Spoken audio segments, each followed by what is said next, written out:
Sophia Aram, grand bonjour, c'est à Mais vous. grand bonjour également. J'aimerais profiter de ces 3 minutes d'antenne à 1 heure de grande écoute pour refaire un peu de pédagogie. Je peux ? Ah bah, Bon, ok, super. Voilà, merci. Ça m'arrangeait que vous disiez oui. Bon, voilà. La semaine dernière, une adolescente de 16 ans exposa son point de vue sur les religions en général et sur l'islam en particulier dans le cadre d'une courte allocution numérique sur le réseau social dans lequel tout le monde poste des photos de ses pieds devant une piscine. Instagram, oui, c'est ça.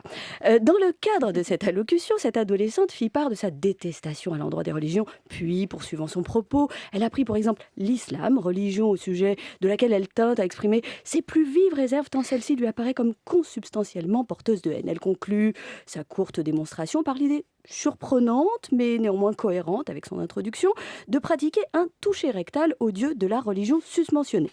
Pratique considérée par beaucoup comme dégradante, ce qui, nous le savons tous ici, est un point de vue fort discutable. Pas d'avis tranché sur la question, visiblement.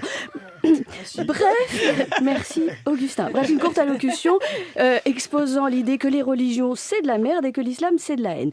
Le sujet, vous vous en doutez bien, porte en lui les ferments d'une polémique bien nourrie, tant les usages différenciés de la pratique religieuse d'une part, mais également les divers rapports qu'entretient tout un chacun à la question religieuse, sont propices à la confrontation de ces antagonismes.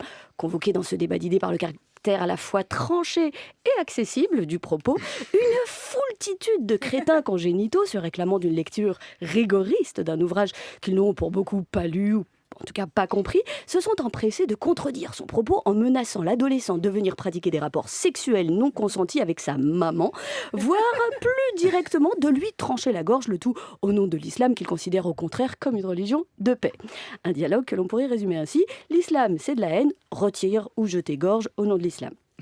S'il serait trop long et certainement vain d'expliquer la dimension contre-performative des menaces proférées par ces pieux abrutis, nous pouvons noter le développement d'une conception identitaire de la religion s'exprimant à l'occasion de toute forme d'expression sur la religion.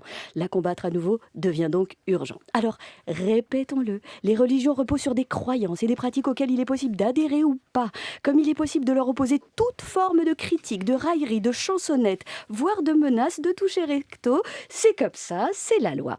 Et si ça ne va pas à certains ou certaines, qu'ils se résignent derrière l'idée à laquelle tout le monde peut se rallier, que l'on soit croyant, athée, intégriste, rabbin, imam ou archevêque, c'est que l'hypothèse où Dieu existe, et dans l'hypothèse où il serait totalement réfractaire à toute forme de critique et au toucher recto, Dieu devrait être capable de le gérer tout seul.